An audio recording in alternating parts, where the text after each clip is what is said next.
I know you're gonna dig this. Well, for the second for one, now here's the man trapped at third and tagging off. And second and two, handoff goes to McCaffrey up the middle, finds a little room, lots of room, and he's off to the races. Welcome to the In the Zone Sports Talk Radio Network. You're listening to the Just Us Sports Talk Show with your host, Jake Diggs from Harrisburg, Pennsylvania, the small city with the large heart, and co-host Dana the Hater Clark from St. Petersburg, Florida. Also co-hosting Murray E. Baskerville from Gotta Be More Careful, Baltimore, Maryland. These are your hosts, bringing you the ultimate in sports news for the ultimate sports fan. Be sure to download the Try99 TV app on any smart device and subscribe to In the Zone Sports Talk Television. The cost is $4.95. Thank you in advance for your support.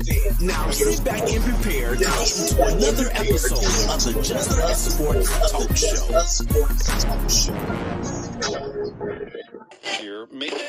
I know you're gonna dig this. What's up, everybody? It's Monday, November 13th. Thanksgiving is what, a couple days away, a week away. I mean, it's like 25th. Ooh, man, this time is going by fast, man. It's going by fast. Before you know it, it'll be 2024 knocking on the door. I hope you guys had a good weekend. I hope you guys had a good Veterans Day. I hope you had, happy Veterans Day to all the veterans out there. Also, happy birthday to the Marine Corps. Another birthday that came and gone. If you're in the Corps, happy birthday, happy birthday, happy birthday to you. I don't know about you guys, but my weekend was pretty nice. It was really nice. But I gotta talk about Penn State just for a second. I just gotta do it. How do you fire your offensive coordinator after you lose to Michigan? Which I think that when you prepare for a game, the head coach knows the plays that's going to be called during the game. Don't they have the first 12 or 13 plays scripted to play? I'm just saying. Franklin, I love you, dude, but you got to go. Jimbo Fisher, come on up to Penn State, please. We need another coach up here because I don't even understand that situation. How you fire the OC, you hire the OC, and you know what the OC gonna run, and everything looks vanilla. If you didn't know no better, you'd have thought Joe Paterno was up in Penn State calling the plays himself. Hand off to the left, hand off to the right, up the middle. Pass to the tight end. Hey, leave Matt Canada's offense alone. Yo, I just don't get it, man. I really don't. By the Steelers. I can't take it no more. I just can't take it no more. I have no allegiance to Penn State. My uncle went there, right? Everybody know all the teams I liked. It has some black history to it. I know there's a couple of things that Penn State has some black history to, but I ain't got time to find them. So I'm looking for another football team. And I'm kind of leaning. I'm leaning to the Florida State Seminoles. I always like those colors. I'm leaning to them just a little bit. They came out of nowhere this year and they balling. But Penn State, every year, we know we're going to lose to Ohio State. We know we're going to lose to Michigan. We're going to play in the Rose Bowl, but we won't be playing in Rose Bowl this year because it's going to be Michigan or Ohio State who plays in Rose Bowl, because unless both of them go to the finals, if they both play each other in the championship, it'll be a Big Ten championship, which I'll applaud that. But that's the only way Penn State gets to the Rose Bowl. But I don't get it. I really, really don't get it. My brother, he goes to the Penn State and he Ubers, right? So he said the guy got in the car, in so many words, he's like, this is the game against Indiana. and he used a whole lot of 4-letter words. He said, "I pay all this money to come watch this play, and this is what they give me, and I'm tired of this, and I don't want to play this money no more." So the wife's like, "Honey, calm down.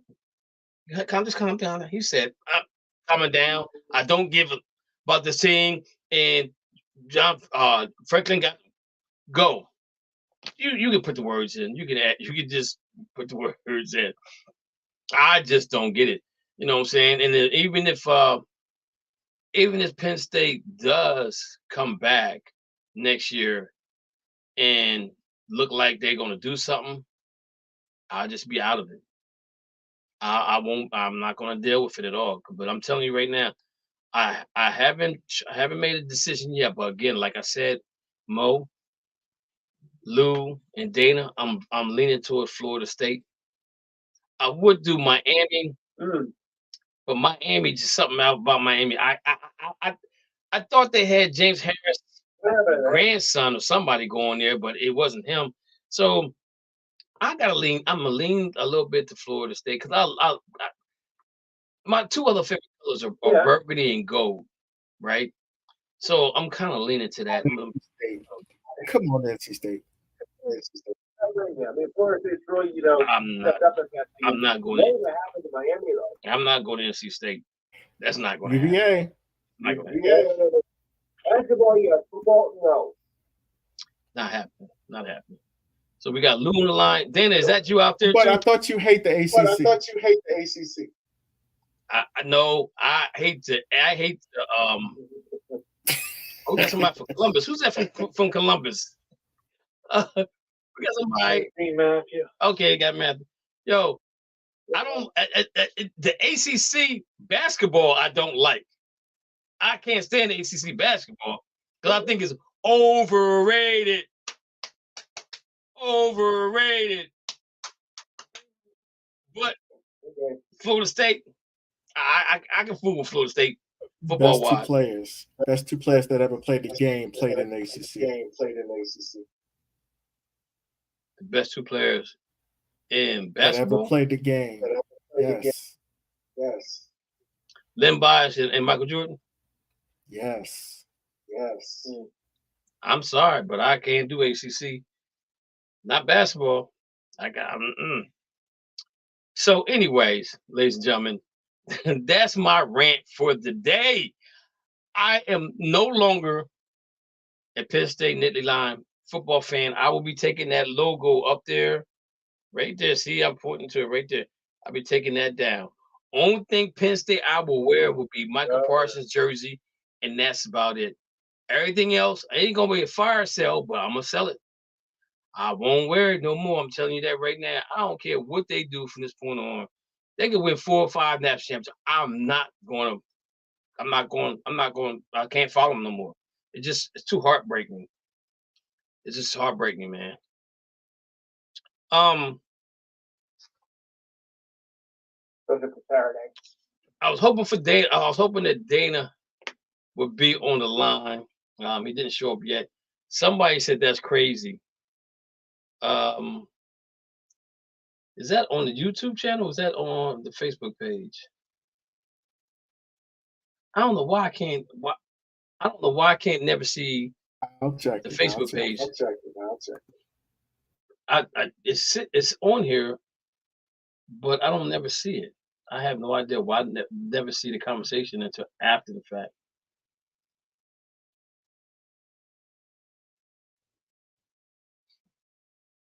And speaking of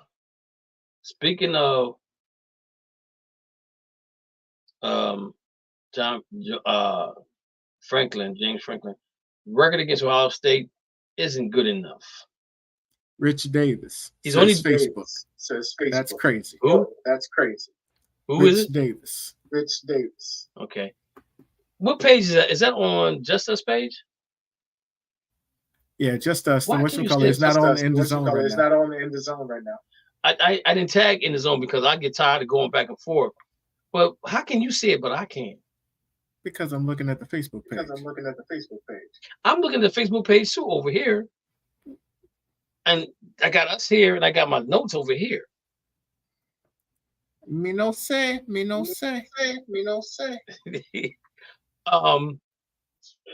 But but anyways, he's beaten Ohio State, I think, once. He's never beaten Michigan, if I'm not mistaken.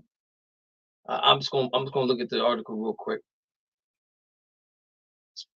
Penn State considered themselves an elite college football program, but their record against big rivals does not indicate that. 3-7 against Michigan, 1-9 against Ohio State, 3-17 versus top 10 opponents. That's not good enough for this program. So, if that's your program, Lou, Matthew, Mo, are you keeping the coach around? No. This is actually a perfect example. When Washington had Jimmy Lake for the season, and everyone thought he'd be next to Pearson, and that didn't go up in the first season. Actually, within the half of that first season, fired. Mo, what you doing? You keeping him around? Well, yeah. And I'm giving him a harsh talking to that you need to get a better quarterback. You need to find. But wait a minute. You need to get a trade because the quarterback was the one that lost the game. But I'm gonna say this to you. He's, to be perfectly honest with you, to me, he's a true freshman because he only played in games last year where it was a blowout. He actually got the chance to play. The kid is good, right? But I think they're holding him back. I think that's the problem. Started as a true freshman. Yeah, but he probably would. But you know Manning what? can't even get on the field for Texas. But wait a minute. But Trevor Lawrence was he was a true freshman, but he got reclassed, I think, twice. So in all actuality, I think he got reclassed at least once. I think so. I think he got reclassed once. I'm not for sure. So he was a little bit more mature. No, that means he was older, playing with younger guys. Yeah, because you can reclass backwards. You can reclass forward, but also you see there's a lot of people that reclass backwards. And what I mean by that is, like, say you don't necessarily see it like you see it more in high school than you see it anywhere else. And it kind of goes like 24. Hey, okay. He's been in the NFL 3 years. Yeah. So that means he got he with the Clemson 3 years. So it means he graduated when he was 21. Okay, so maybe he didn't reclass. I'm sorry. But all I'm saying is find a better quarterback. But it's not the quarterback. I'm telling you, it's not the quarterback. It's the offensive plays that they're running. That's the problem with Penn State is they're so vanilla, right? Did you ever hear of a Penn State quarterback being drafted in the first round? I think Kerry Collins was probably the last one that got drafted. Yeah, that's a long time. Besides him, it was Rutledge, Jeff Rutledge. But the thing about it is that, and then, but if you think about it, like Robinson and the other black quarterback they were more like running quarterbacks, which they got away from, right? But if you're going to have, and the thing about it is, like, again, I'm saying he's to me, he's a true freshman, but they're not letting him lose or win the game. You know what I'm saying? Open the playbook up and let the man do what he does. If he loses, that's fine, because the thing about it is it builds character. It gives you fire in your belly to come back next year. For having a freshman quarterback. No, I'm giving Franklin a hard time because the offense is vanilla. They don't even do, man. I ain't seen them run a reverse. They fired the offensive coach. Well, but okay, so let me ask you this question: Did Franklin not know the play? Wait a minute, no. Did Franklin not know the plays that was going to be ran by his offensive coordinator? Isn't most teams scripted the first 12, 13 plays? Did he fire him? He fired him because he know he's probably next to get fired. Okay. And my thing, and the thing about it in college football, when you fire your offensive coordinator, you're not taking over as offensive coordinator because you're the head coach, because you have so much else to do as a head coach.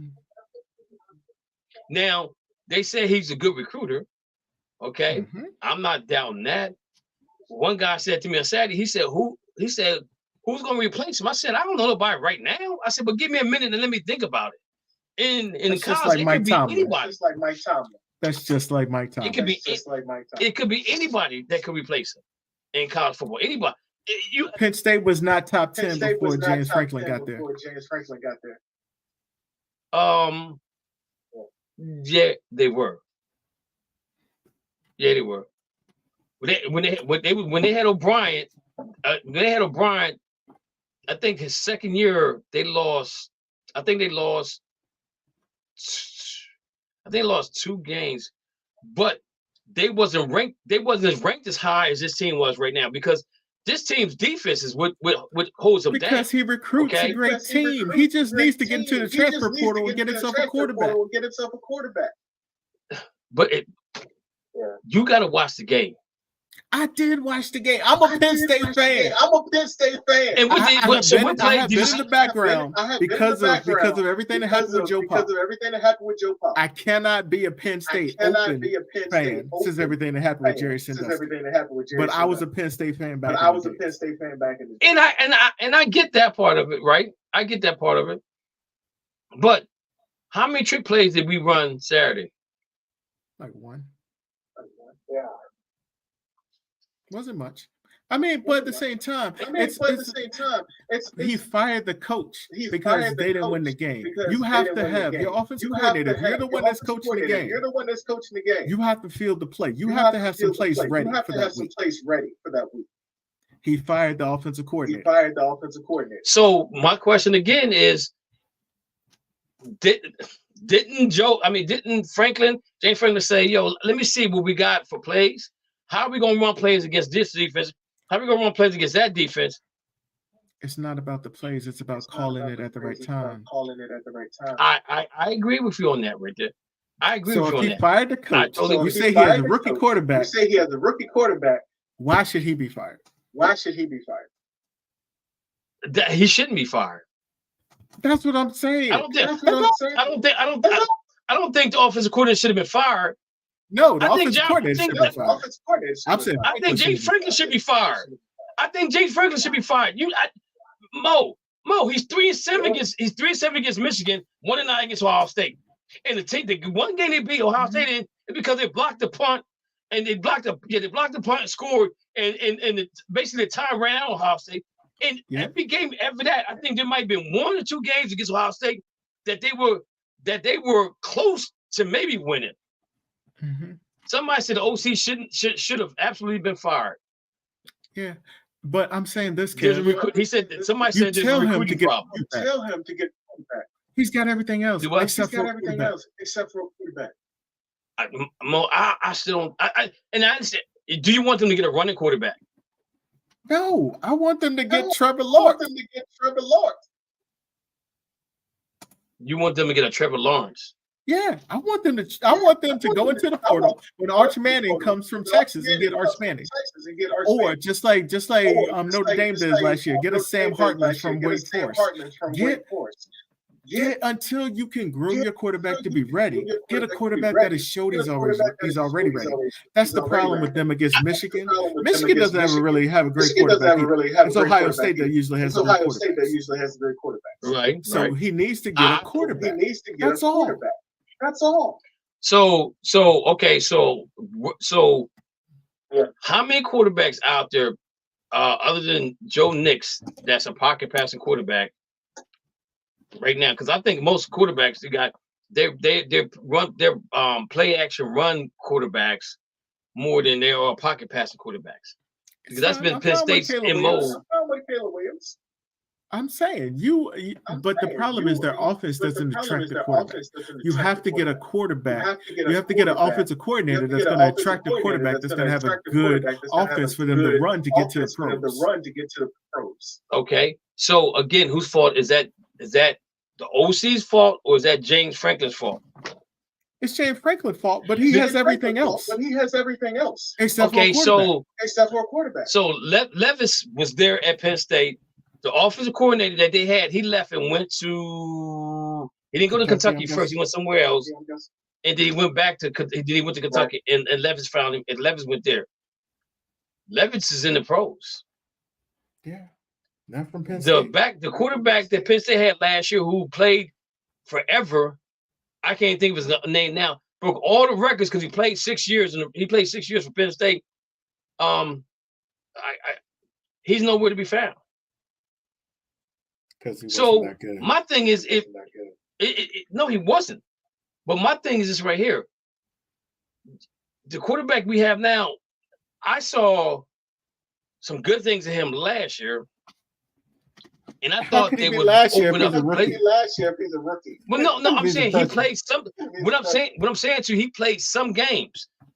When the games were kind of out of control, when they was winning by a bunch of points, he played. He never really played any meaningful football last year, right? So you prepare him for that this year. But I think that they didn't give him the opportunities to make the big plays down the field that he needed to make. And I'm gonna give you, for example, the Indiana game when he threw that one bomb down there. My man caught us like, wow, they can throw down the field. Oh yeah. So that's what I'm saying. I'm just saying, open up the playbook and let the kid play. And the thing about it is, if he's out there trying to win, you can't fault him if they lose because he throws an interception. But give him the opportunity to do that. Penn State's just, and I get your point about getting a quarterback that a quarterback in there till you can groom who you need to groom to be the future of the team. But again, this year you have wasted a great defense because you can't beat Michigan and you can't beat Ohio State. But he recruited that great defense. So if the defense can give me 10 to 15 points a game, I'm cool with that. But that ain't happening. What I'm saying is this. You don't fire him because you tell him, get us a quarterback. If he can't get you a quarterback, then you fire him. Because he has everything else. Then he's going to get fired. That's fine. But at least you tell him why he's getting fired. Because when the team goes back to having 6 and 5 seasons after him, you know why. Just like whatchamacallit, you've never been fired for Nebraska. Nebraska, NC State, and Penn State were always my teams. I think Frank Reich, not Frank Reich. It was somebody. It was like 9-3 every year. They said, no, we can do better. And they fired him. We haven't seen a 9-3 season in like 5 or 6 years. Even with Scott Frost coming in. So you're okay with being 10-2, losing to the same team? Look, Mo, 3-7 against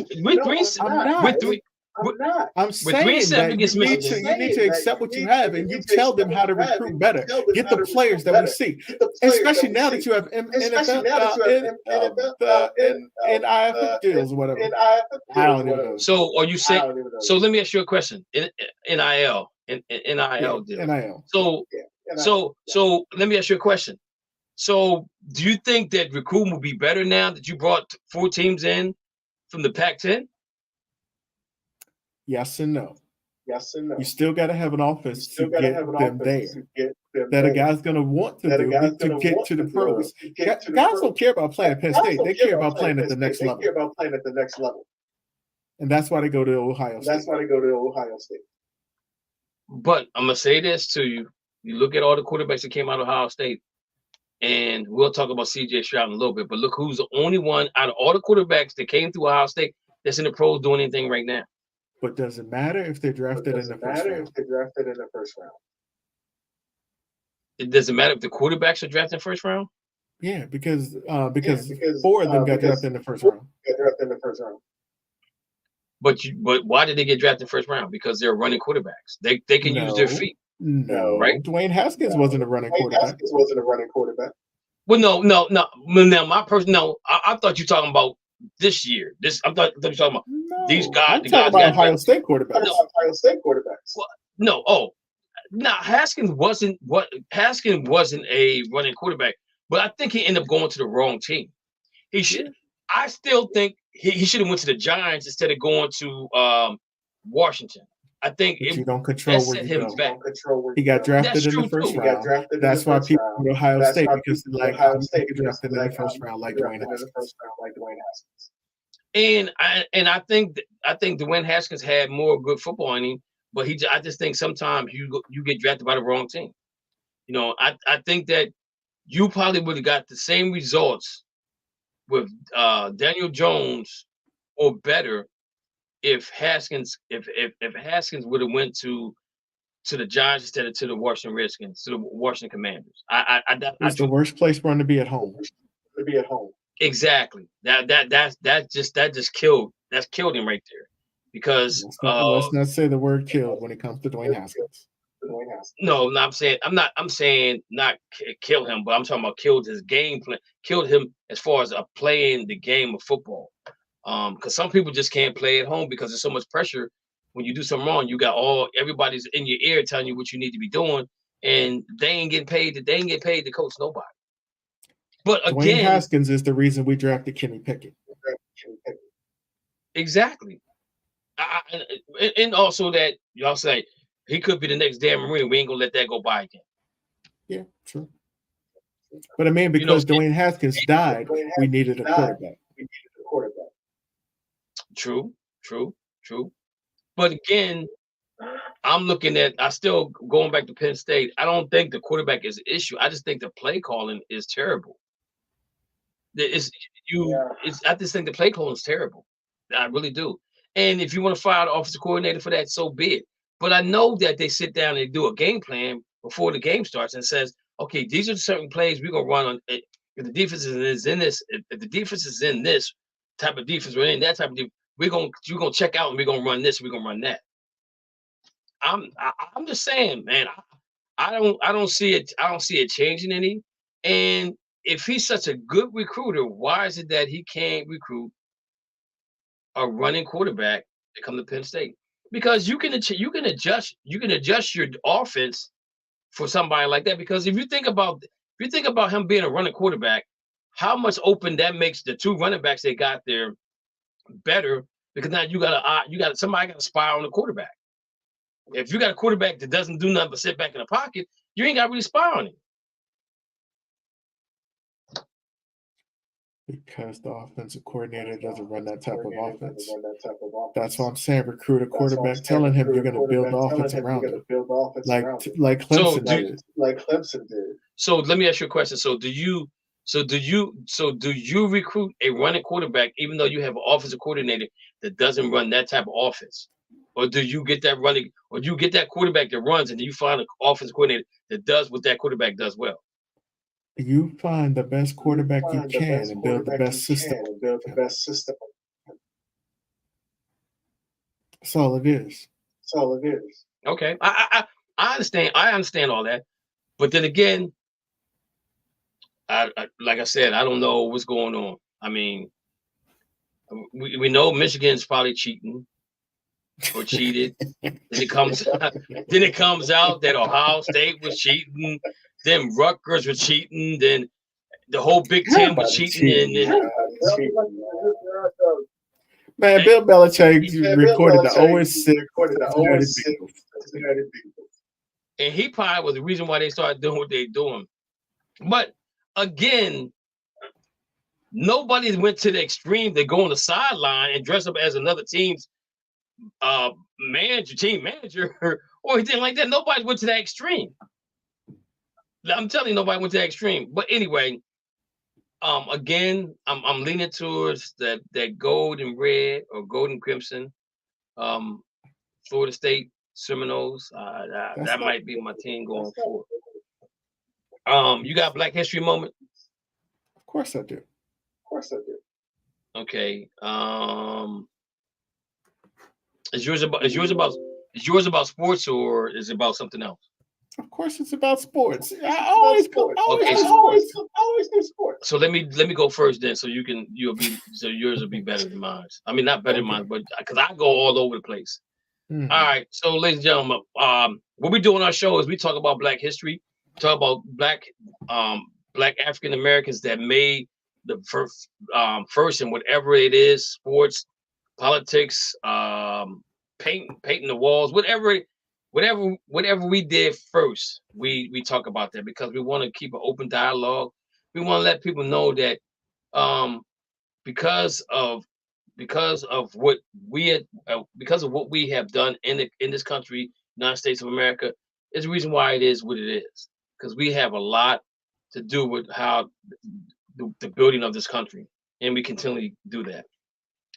My Black History moment is John Mercer Langston. John Mercer Langston, December 14th, 1829 to November 15th, 1897, was the first American abolitionist attorney, educator, activist, diplomat, and politician. He was founding dean of the law school of Howard University and helped create the department.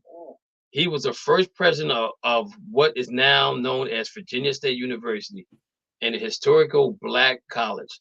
He was elected to the U.S. representative from Virginia and rode from Virginia plantation to the national capital, or the first and only Negro representative in Congress for all Dominion. Born free in Virginia to a freed woman of mixed race and a white English immigrant planter in 1888. Langston was elected to the U.S. Congress. He's the first representative of color for Virginia. Joseph Hayne Rainey, the Black Republican congressman from South Carolina, had elected in 1870 during the Reconstruction era. In the Jim Crow era of the late 19th century, Langston was one of the 5 African Americans elected to the Congress from the South before the former Confederate states passed the Constitution and electoral rules from 1890 to 1908. They essentially disenfranchised Blacks, including them, from politics. After that, no African American would be elected from the South until 1973, after the Federal Voting Act of 1965 was passed, authorizing the enforcement of constitutional franchise rights. Langston's earliest career was based in Ohio, where he was the older brother of Charles Henry Langston.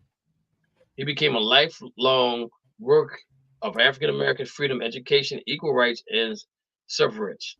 In 1855, he was one of the first African Americans in the United States elected public office, were elected as a town clerk in Ohio. The brothers were grandfathered and great uncle, respectively, of renowned poet Langston Huston, born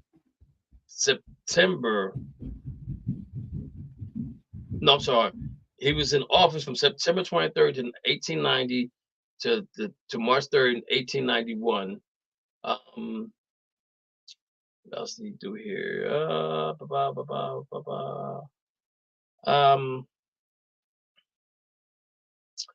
That's about it for my man Langston, John Mercer Langston. Poet, as you know it, educator, activist, did some great things for the Afro-Americans. He's a Republican. Sounds kind of weird, doesn't it? But what a lot of people stuff he did. But wait a minute.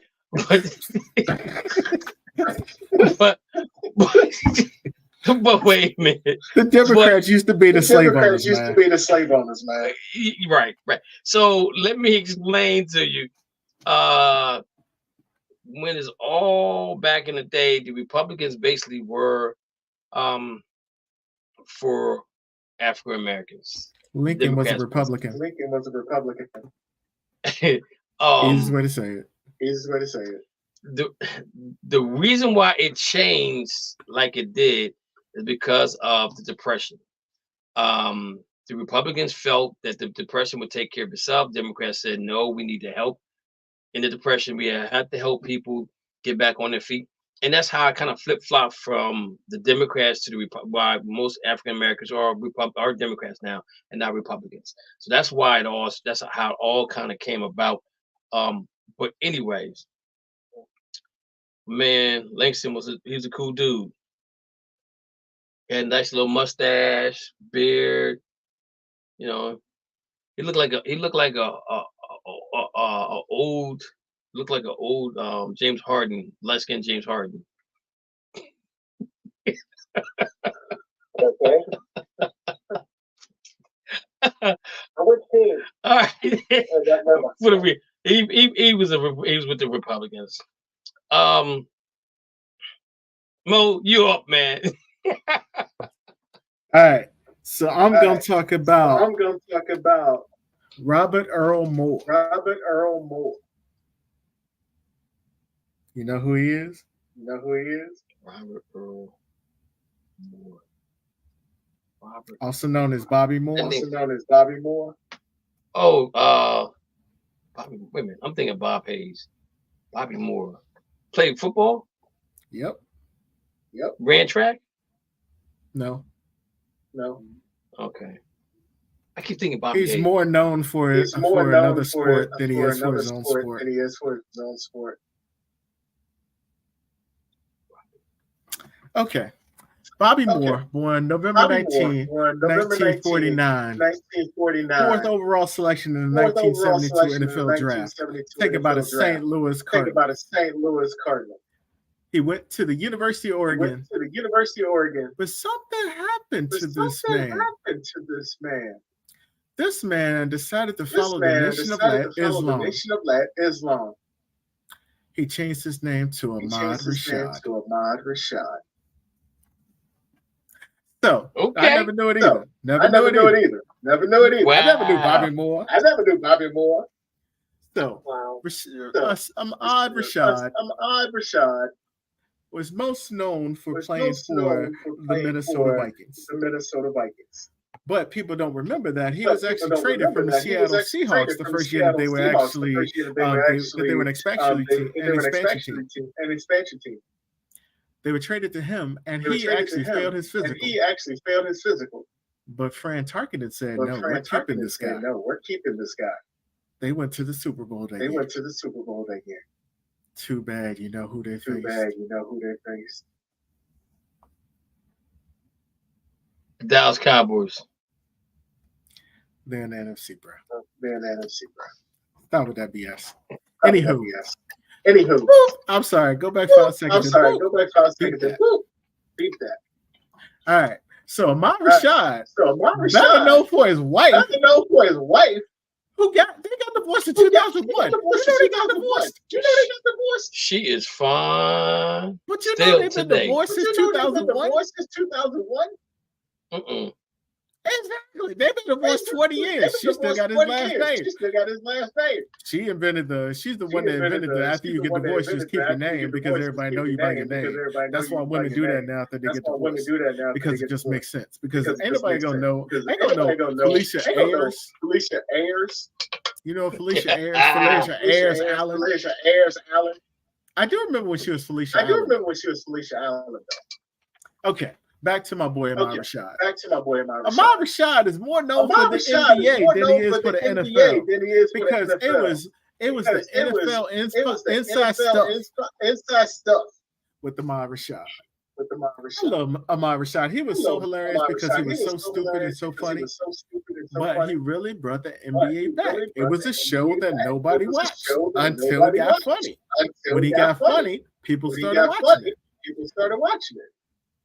And then he showed a different side of the NBA. So after his football career, he covered the NFL, the NBA, MLB for the NBC and the ABC. Then he became hosting NBA stuff for 16 years. Did you know he actually played? He played for the Philadelphia 76ers. Yeah, I hated him after that. Played one game. Scored 2 points. They won that game. I'm so mad that they won that game. Because I don't want Philly to win nothing. It don't matter. Was he a Minnesota Timberwolves? Was he a 4-letter guy? 1990. In college, was he a 4-letter? Four-letter guy. Didn't he play baseball too? Mm-mm. No, they just talk about football. Okay. He started off as a running back, but he changed back to wide receiver after he was drafted. So the reason I wanted to do a Amari Rashad, he was born on November 19th. So of course we're somewhere in the week that we are actually doing. But the most important thing I really liked about Amari Rashad was he actually married his fourth wife after Felicia Allen. They actually had his wife actually lost a child. She used to be married to Woody Johnson, who was the Johnson billionaire. He actually adopted the daughter's daughter, even though she wasn't his. She adopted his granddaughter and made him hers. So I love when a man is able to step in and show how good he is and show how much he cares about his family. Because I didn't know this dude wasn't still married to Felicia Allen Rashad. And they've been divorced for 20 years. That tells you right there, you ain't got to worry about him being a Will and Jada. Yeah, I brought it back. Where's Will from? Where's Will from? They're from Philadelphia. All right, ladies and gentlemen, that's our Black History moment for this show. Hey, Mo. Yes, sir. Would you like to see Cody Bellinger in some pinstripes? He would look nice in left field for us. And we need a left-handed bat. I think that might be where he might end up at, man. Yep, it's a possibility. I think that might be good. Jason Dominguez in left field. They might put him in center and put Bader in left. I think that might be where he might end up going. Juan Soto. They talking about trading him. Where you think going to be a good fit for him? See, that's the guy we want in. That's the guy we want in the Yankees. Because Juan Soto makes perfect sense because his swing is perfect for Yankee Stadium.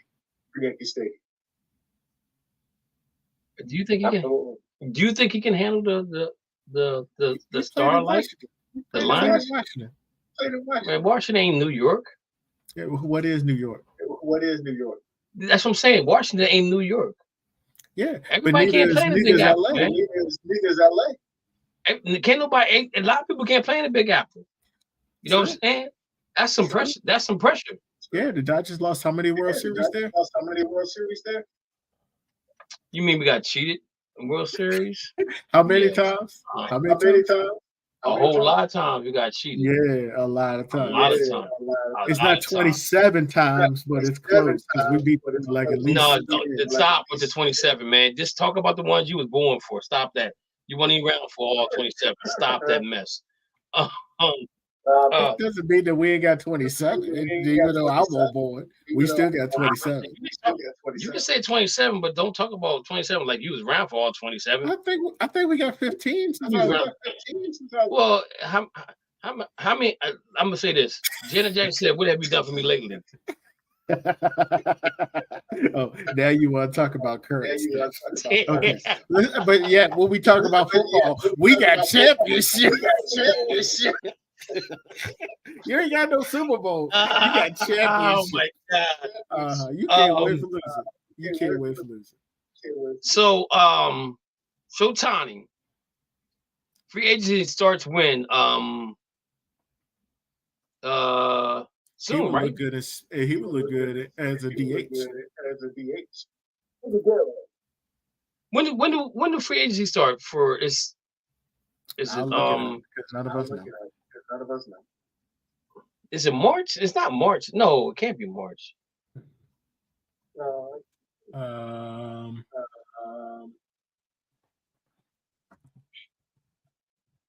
This is during the winter meetings. Players officially become free agents the day after the conclusion of the World Series. Okay, we got somebody from Winston-Salem. Who's that on the line from Winston-Salem? Curry. Oh, what's up, Curry? Hey guys. Okay. Hello, Yeah, Curry. Curry. So when is it, Mo? Is Curry the one that gave me a hard time about the Jets? Because we should have made the bet. I should have been revoked after what you call it, after Aaron Rodgers got hurt.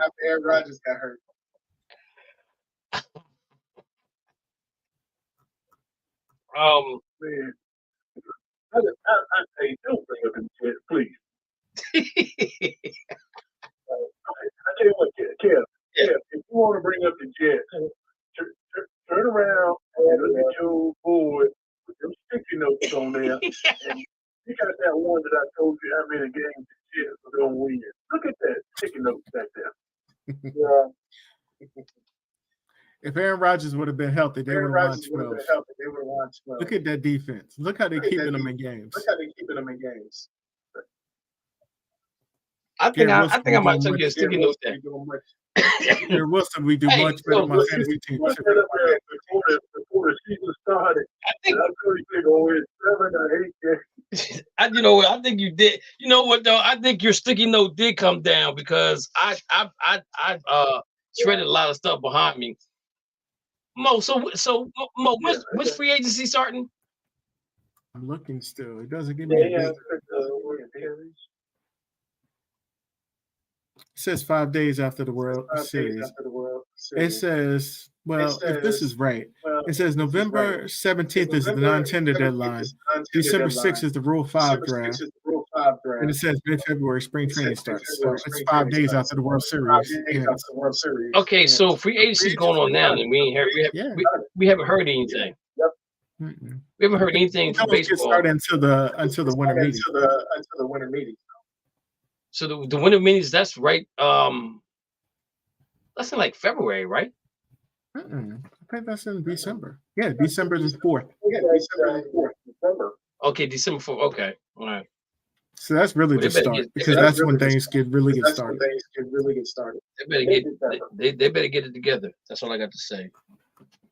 All right, real quick, guys. College football: Georgia's 1, Michigan's 2, Ohio State's 3, Florida State's 4, Washington's 5, Oregon 6, Texas 7, Alabama 8, Louisville is 9, Oregon State is 10, Missouri is 11, Penn State's 12, Ole Miss is 13, Oklahoma is 14, and LSU is 15.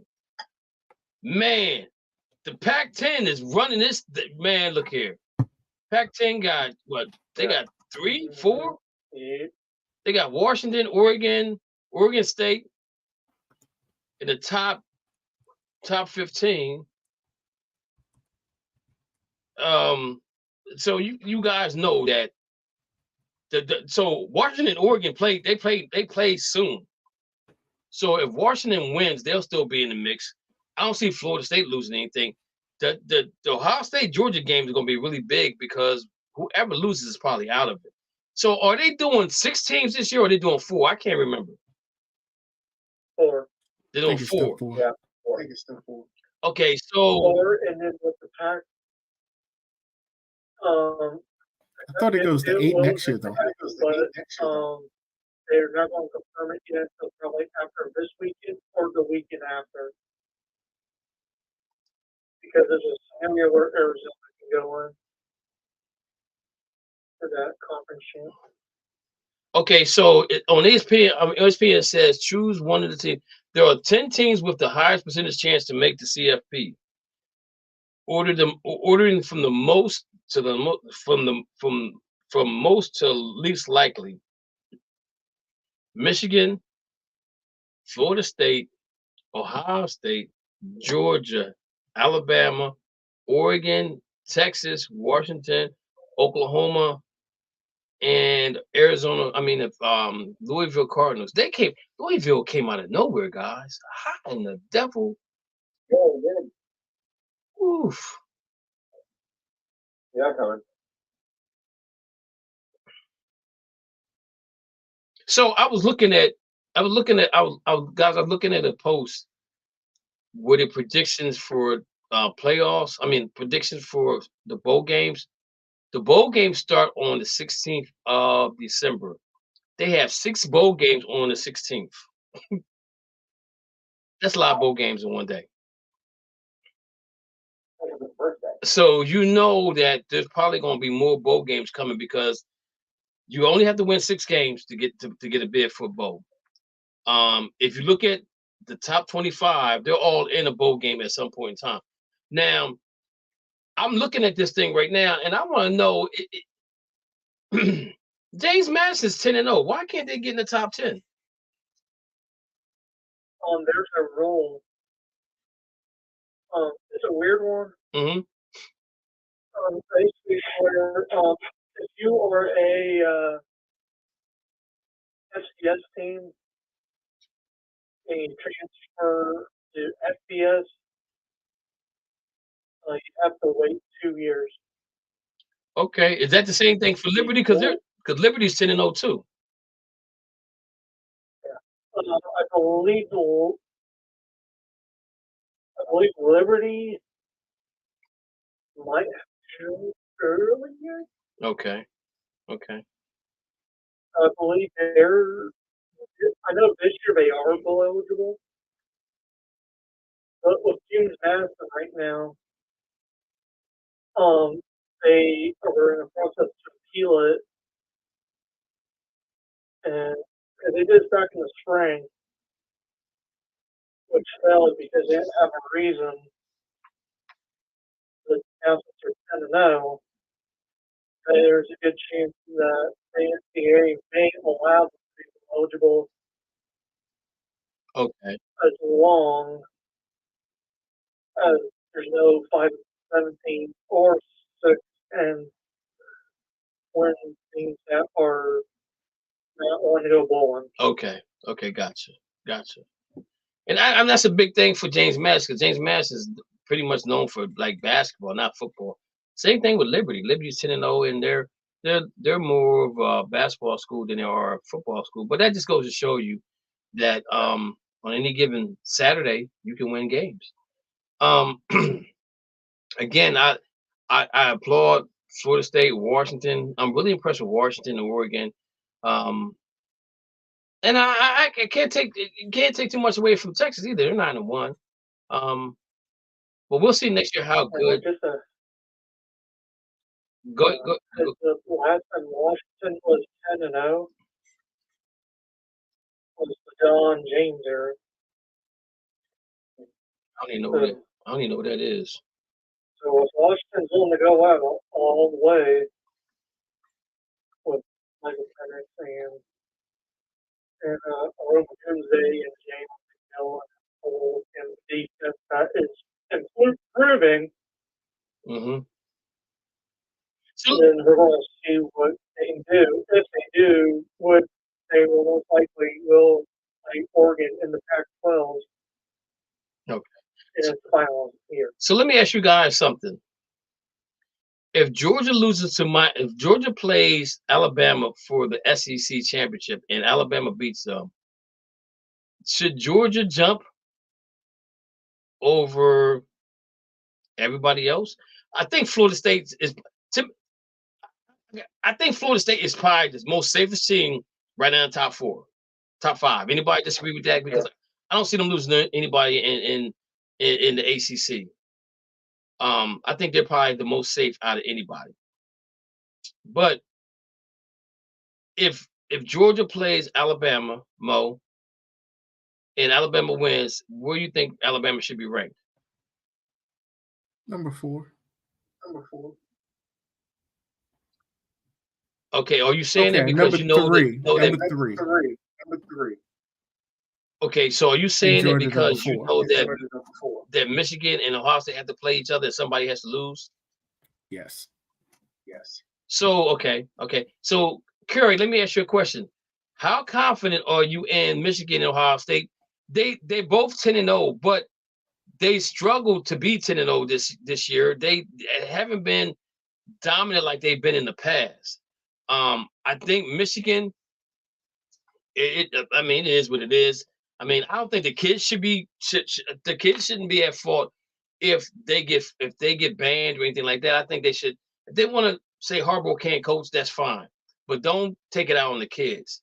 So let me ask you a question. Who you want to see in the national in the Final Four? If Georgia, let's say Georgia Alabama beats Georgia. Okay, that puts like Mo said, puts Alabama at 4. You still got Florida State there that I don't think is going to lose. And the Michigan Ohio State game, how you think that game will go out? I think Ohio State will win that game between them and Michigan. Mm-hmm. But, as far as if Alabama was to beat Georgia, which I don't think that happened, but where I think they should be ranked, I think they should be probably 5 or 6, and then Washington should move up a little bit. If they don't lose. But what's good for business is they're gonna put Alabama in that number 4 because they're good for business. They're more sexier team than Washington. It would be. That's what I think would happen. So now that you say that, let me ask you a question. Do you think teams from out west get a raw deal because we don't get a chance to see them playing all the time? No, I don't think they get a raw deal. I just think their schedule and in the past, the SEC has been really, really strong, and those teams out west, they haven't really been as strong as the SEC or the Big Ten. Yeah. Okay. So now I'm if you guys get a chance, go to CBS, and it says playoff prediction. They have Georgia 1, Michigan 2, Texas 4, Florida State 3. They have Oregon 5 and Ohio State 6. Okay. So I'm because I don't understand why. So the 5 and 6 will play on January. No, 5 and 6 will play. I don't know how you got this right now. It's kind of confusing just looking at this bowl prediction. But basically what they're saying is that they think that Ohio State loses to Michigan, then Ohio State plays, if Washington loses to Oregon, and then you have Michigan playing Florida State, Georgia playing Texas, the Final Four. Now underneath that you have Washington playing Tulane, Louisville playing Ohio State, Ole Miss playing Penn State, Oregon plays Alabama. Okay. The Cotton Bowl, the Peach Bowl, the Orange Bowl, and the Fiesta Bowl. You have Michigan, Florida State playing the Rose Bowl, which I think would be a great matchup in my opinion. Georgia will play Texas. January 1st. Man, if that pans out to be that, I think that's 2 good games. And the thing about it is, if I'm a Florida State fan, I gotta go all the way out to Pasadena, California, and then if they win, then I gotta go all the way to Houston, Texas. That's a lot of money to watch my team play. Yeah. That's a lot of money. It ain't gonna ever happen again in your lifetime, so you might as well do it.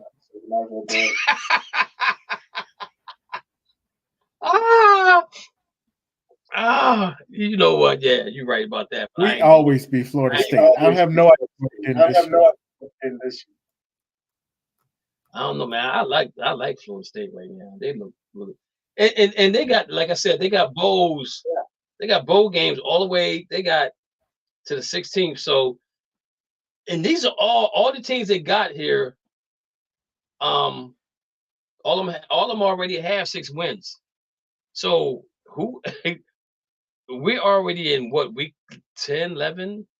Penn State's what 8-2? Yeah, 8-2. For Penn State, 8-2. So they got 2 more games left. So that means they could be 10-2. So it's going to be a lot of teams that probably could get a bowl bid, but won't get in because they already got them, unless they want to add some more bowl games to the menu, which is already full anyway. Any other? NC State didn't play Florida State. That's why we didn't beat them. Yeah, Curry, would you say? Because Mo just carved I was something. gonna say, I think that the bowl issue in that top 4, those bowl games will be watered down anyway. These guys now don't want to play. They got to control. They're not gonna let that get hurt. And I was going to bring it up to you because the thing is, if you're not playing for the national championship game, you're not going to want to play. So I don't know. I think you'll play if you're not one of the top picks. If you're not a top 10 draft pick, Right. You probably go ahead and play. If you're one of the top 10 draft picks, you can only hurt your stock by playing. And I'm looking at some games here, and like I like the Duke in Kentucky. If that's the game, that'd be in Charlotte. That'd be a good game to watch, I think. Because they're up and coming, especially Duke. Duke's been playing good football lately. I get Curry. I get what you're saying. I'm old school, but I'm like, you got to play. I think you should play in the bowl game just because. And I'm gonna say this: you only like Mo said, you only live once, so you you can't take it with you when you leave.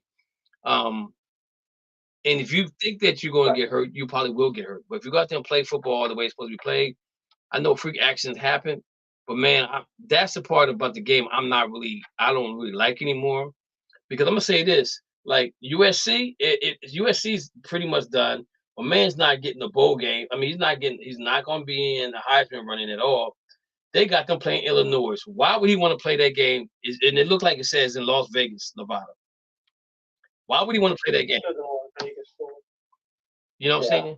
So, yep. So I get what you're saying. When it comes to stuff like that, because like him, he's gonna be a top draft choice for somebody. But again, that we still got the most important thing. We got Alabama and Georgia. We know gonna play for the SEC. Ohio State and Ohio State, Michigan got to play, and then the winner plays Iowa. I think from the other side of the Big Ten, which I don't agree. The one side is heavy, top heavy, and the other side is not top heavy. So I'm looking to see how when they add the teams from the Pac-10 to the Big Ten, how that looks going forward. As far as how they're going to even this league out.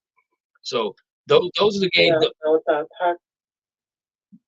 Pac-12 team, there's a lot more than the Natty on the line. What else? That's the Heisman. Oh yeah, because you got Bo Nix right now.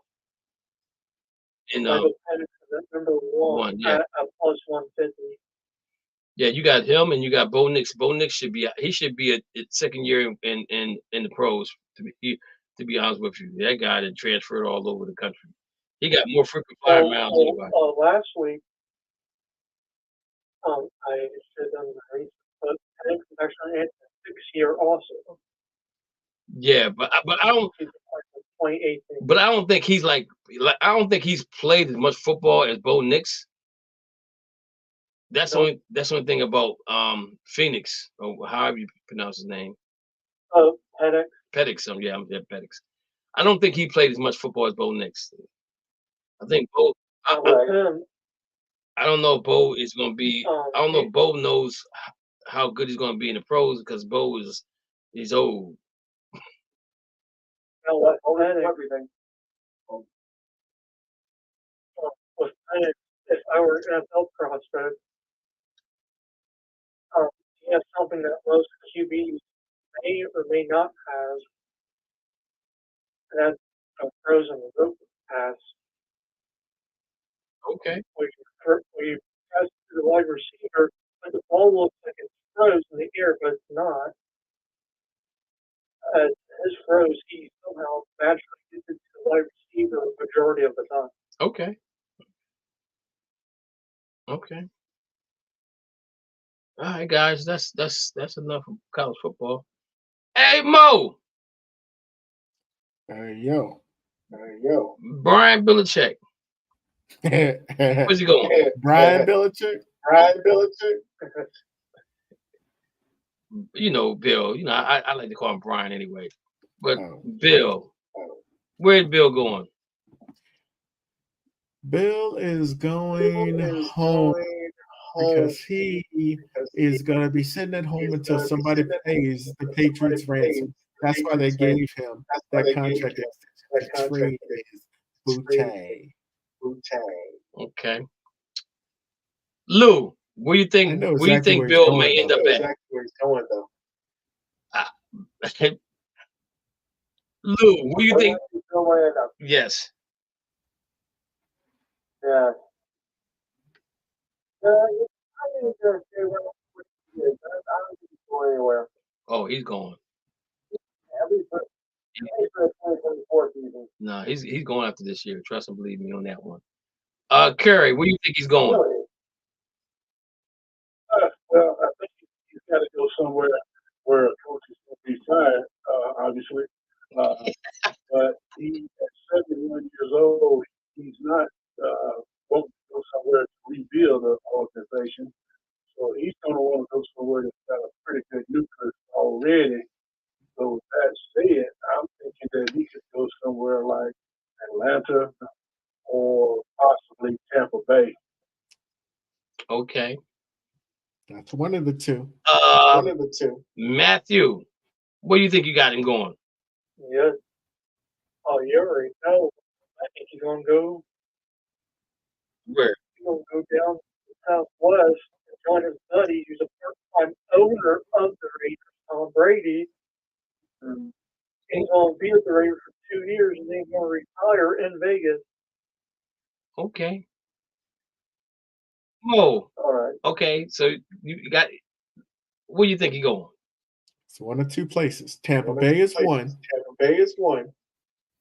If your coach gets fired, he goes back to Cleveland because they got a dominant defense already. They got all the players already. Oh my God! I didn't think about Cleveland. I did not think about Cleveland. That did not even cross my mind. Oh yeah.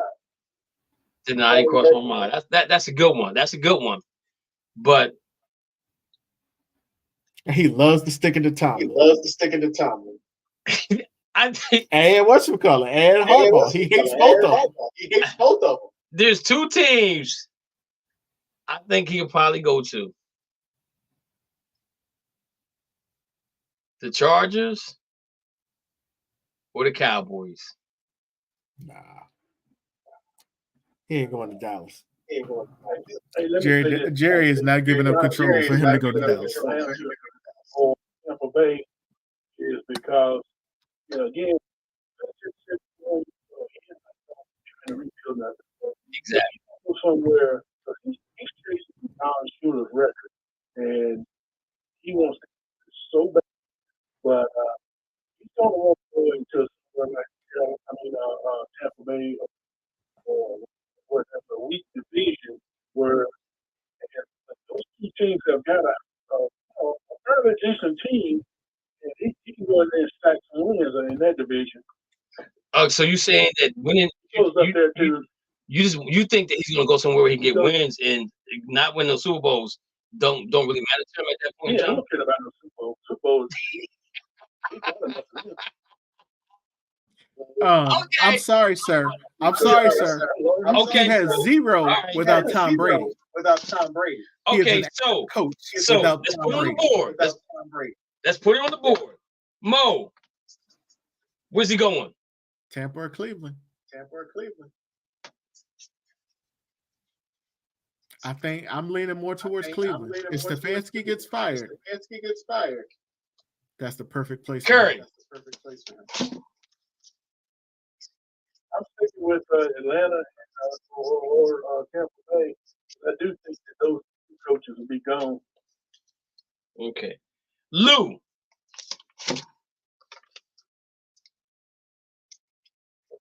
Repeat the question. Where do you think Belichick is going to go? I'm gonna go with the Browns. Who's that? Cleveland. That's your only pick? No, I think also maybe the Cowboys, Birds, the ever popular, the 30 Birds. They were the best. Okay. Matthew, where you going? Why would Belichick go to Dallas? Jerry Jones is on Jimmy Johnson. He because I'm gonna say this. I'm gonna say this. Now that I really think about it, I don't think Dallas would be a good fit for him because I think if they do fire my man Dan Quinn, will probably be the next head coach for that team. To be perfectly honest with you, if I really think about it, Matthew, where you got him going? Vegas. Huh? Vegas. Raiders. Anywhere else? Yep. Nope. I'm staying local in Vegas. Okay. And now that I'm thinking about Dallas Cowboys, he probably won't go there because I think defensively, just talking to Michael one time, they love Dan Quinn down there, and if they're gonna get rid of McCarthy, Dan Quinn is probably will be the next head coach. I think that's why he didn't take another job somewhere else. Yeah. So that would be a mistake. So I'm gonna say. So I'm gonna say. I'm gonna go with the Chargers.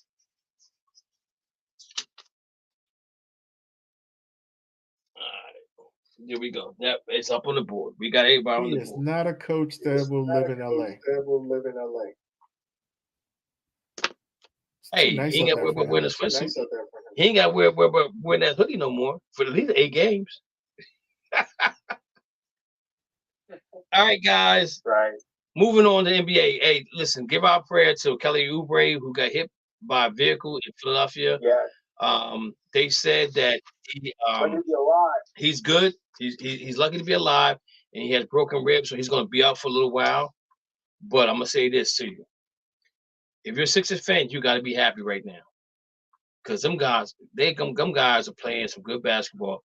And the thing about it is, I'm so happy that they got rid of James Harden, because now Tyrese Maxey can be the best player that he can be. And I'll be honest with you, I love Doc Rivers, but I think if Doc's here this year, they wouldn't win. They wouldn't be 8-1 right now. But Nick Nurse he's a very good coach. He dots his I's, he crosses his T's. And Maxey had 50 points the other night, and he looked incredible. Incredible. So I wish the Sixers the best of luck, other than playing against the Celtics. But those guys look really good. And once they kind of get things together, it's gonna be. I wouldn't be. I'd be honestly, to be honest with you guys, I wouldn't be surprised if we would see Boston and Philly in the Eastern Conference Finals this year coming up, because they're playing really good. Sixers are playing really good basketball right now. And we already know who's going to win, because there's no chance for Philly to beat Boston. Somebody said he can help Bill Washington. I don't know why I'm not putting these on the thing. I apologize, everybody. Let me go back real quick and knock these out. So somebody said that. Then they came back with this. They came back with this. Somebody said I got an echo. I don't know. That might be, I don't know. OC was a total failure. OC should be absolutely fired. That's a recruiting problem for Penn State. Ohio State, Michigan are just better at recruiting than Penn State. Bingo, more money. PSU isn't a destination for quarterbacks, is it?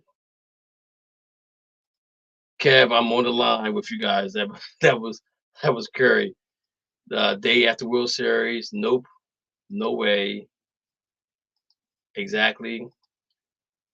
WC teams don't get TV time. Okay, so that I guess that might be we might be West talking Coast. Pac. West Coast. Yeah, West Coast. LA Chargers. Somebody said the Chargers. Somebody said the Chargers again. Somebody said the Chargers again. Somebody came back and said he's going where there is a quarterback he can win with. Okay, and that would be true. LA or Washington. LA as in LA. LA has two teams. So you said LA Rams or LA Chargers because they got two teams. I don't know if Sean McVay is ready to hang it up yet as the head coach for the Rams. It says he can help build Washington from the ground up. That got to be a Washington Redskins fan. Somebody else said the Chargers. Okay, so getting back to the NBA. Tonight's slate. Let me see what we got going on for the night. Schedule. You got New York at Boston. You got Washington, Toronto, Chicago at Milwaukee, Cleveland at Sacramento. Guys, I want to know what are your thoughts on the Milwaukee Bucks? Can they right this ship with Dame Lillard? Do you think that was still a great trade? Somebody says I'm a 49ers fan, not a Commanders fan. Okay. That's back for you talking about that had to be a Washington fan. Well, he said he can help build Washington from the ground up, and Curry just said he ain't going nowhere. He ain't going nowhere where he got to. Now I'm gonna say this, Curry. You said Atlanta. I'm gonna say this though. Atlanta has cap space. They got cap space. They got a lot of money left. Drew was a huge loss on the defensive end for the floor. I totally agree. So Mo, with your biased opinion, you got to be biased. Don't be biased. You got to be. Don't be biased. What's your thoughts on the Milwaukee situation? Because it don't look good for Milwaukee right now. Dame Dollar and do you think it's defense going to in 5 years? Defense in 5 years. I said this when it first came out. It made no sense for them to include Drew Holiday in that trade. Because they needed Drew's defense more. I had Dame Dollar.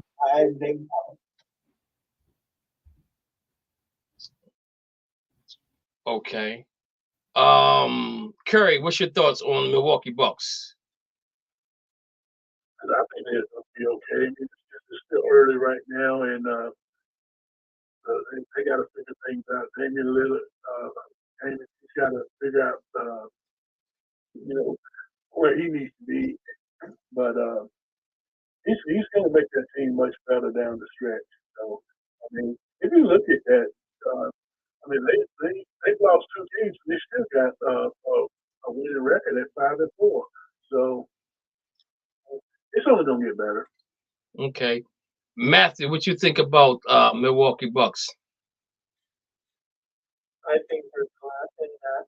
Even though we're so early, I believe it's not going to end well because Milwaukee, when they did that trade, yes, you're getting Dame Dollar on offense, but is he really good on defense? Like, will he fit into the chemistry with Milwaukee's defense compared to who they traded with? Because I honestly think they should have done that trade, and they could have gotten someone a bit taller than Dame. Now, don't get me wrong, Dame's a good shooter, but he's got to get into that defense chemistry. Okay. Lou, what's your thoughts on Milwaukee? Well, I think it's equally to tell whether I don't think it's been healthy. I think it's never far off. The Richie says be healthy and all of that. Because, the prior last season, how they cruised through the season between collapse and first round of the playoffs, that's a lot out of it.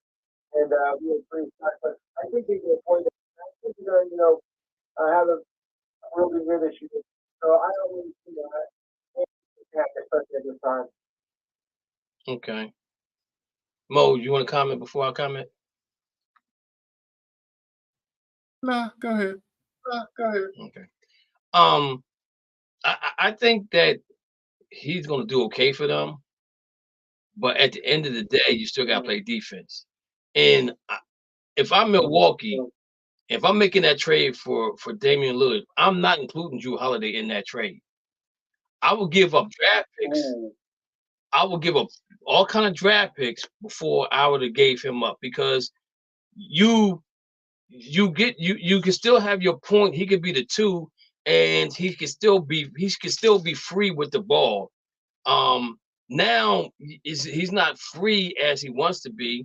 And I think it's going like Curry said, it's going to take time. It's going to take time for it to gel. They're only 9 games in, but to me, defense is about effort. Okay, and I don't see Damian Lillard putting the effort defensively to be that guy he's so good on offense that's his defense. He's not a Steph Curry type of guy. He can score, but Steph dribbles, and he shoots that 3 off of 1 foot, tippy toe, ballet type of thing. So he brings a different aura to the game than Dame Lillard. I think Dame's definitely going to have to play some defense at some point in time. And I think that's going to be what's hurting them right now, even though they're 5-4. And then I think one of those games he scored like 50 points. Giannis did or something like that. And the problem with it is, though, they're -3. So the defense is there for a little bit, but they collapsed. Their points for them is 115.7. Points against them is 119.3. So you're looking at 2.5 possessions where if they just play defense, they could win games. What I mean by that, and I'm just gonna go back to the Celtics because I'm a Celtic fan. I watch Celtics play. Even though Boston has lost 2 games, right? What I saw defensively is that they've gotten shot clock violations on teams. So that means they're closing out really, really good on other teams. And I think that's what Milwaukee has to do as well. If they can do that, I think that will help. That 1 or 2 possessions that you get where if you look at it, they're minus 3.6 differential, if you get there and say, if we can get 4 24-second violations in each quarter, that's a possession. We get the ball back without even scoring. So that makes up for that point, that minus 3.6. Even if they score 6 points, they are plus 2.5 or plus 3 maybe at that point in time. So to me, that's a big issue. But I'm gonna say this too. I consider moving Middleton for a 2-way player.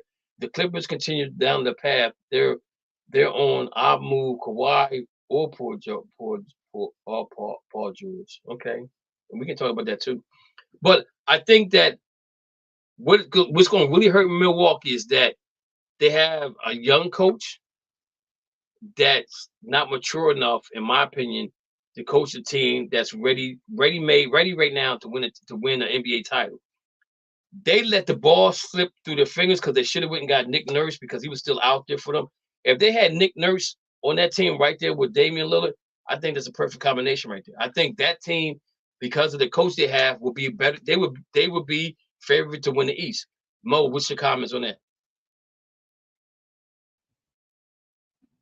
I just don't see it. We're too good. We're just too good. But the problem with us right now is our bench scoring. We need the bench don't play. Bench don't play in the playoffs. Well, they will this year. They're gonna have to play. We'll get one guy. We'll get one guy off of that actually wants to win a championship. Probably a wing. Probably a swing. A guy that can play like 4 through the 2. That will score. And we'll be good. But Sam Howard is looking like he can score and play defense. So he's looking like number 7. If you say so. Petey ain't it. I don't know what's wrong with Petey. I don't understand what's wrong with Petey. There's a lot wrong with Petey. But he's getting rebounds. No, he's getting rebounds and getting assists. But Petey Rabbit got to get better because he's supposed to be a shooter. Okay, so somebody brought up about I would consider moving Middleton for a two-way player. And the problem with Middleton is that we don't know how strong that knee is that he had the situation with. You know, if how healthy is that knee? When you have 2 back-to-back operations on the same part of your body, that can total up to, you know, he might be playing with no cartilage in that knee right there, or whatever the case may be. But if I'm Milwaukee, I'm not moving Middleton. If anything, I'm doing. Did they just say? Wait a minute. Did they just say Kawhi or PJ from Middleton? Yeah, I'm considering moving Middleton for a two-way player. If the Clippers continue down this path, they're on. I'm moving Kawhi or PG. Neither one of them we could get. I'm gonna say this: when it comes to the Los Angeles Clippers, they should have never traded for James Harden. I'm sorry. That's not a good mix. I don't care what nobody say. And I'll keep saying it to the end of the season. It's just not a good mix. You got three guys that are ball dominant that have to dribble. They can dribble, drive, and shoot their balls. You got Harden that dribbles low to the ground to set himself up. Kawhi can kind of catch and shoot. Paul can do it, but he's not that consistent anymore. The only one can catch and shoot off the dribble maybe is Westbrook. But Westbrook's going to give you 110% every game. I love Westbrook's game. I would love to see Westbrook in some green and white. Just the energy that he brings to the game every night. You can't doubt. You can get mad at him all you want to. Lakers trying to blame him for the downfall. It wasn't his fault. It was your fault because he went to the Clippers and now he balling. You know what I'm saying? So I don't get that part. Don't blame that on him because he was not the reason why. When he went to the Lakers, he should have been coming off the bench. But you take and you make that trade for James Harden. Why? It makes no sense at all. None whatsoever. Everybody's ball dominant. You know, and I feel sorry for Lou. Because I tell you what though, man, after this year, he got to go. I know. I don't know if y'all saw his interview. He's like, yo, James Harden's being too nice. And yo, at the beginning of the year, I want you guys to go look at this interview. Go YouTube it and him talk about James Harden. But look at him at the beginning of the season, only 9 games in, and look how black his hair was. Now look how gray his hair is now. They got James Harden on the team. Yo, he looks exhausted already. Already he looks exhausted. And it's a shame because the guy got talent. I think he can be a good coach in the NBA. I just don't think that he's gonna stay with the Clippers and Clippers can offer all the money he wants to. But that's a ship not going anywhere. They just paddling, they're running in mud, basically. You know what I'm saying? They're sinking sand. The Los Angeles Lakers are 5-5. Street clothes is back in.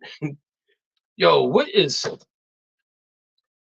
can somebody please explain to me Anthony Davis' problem?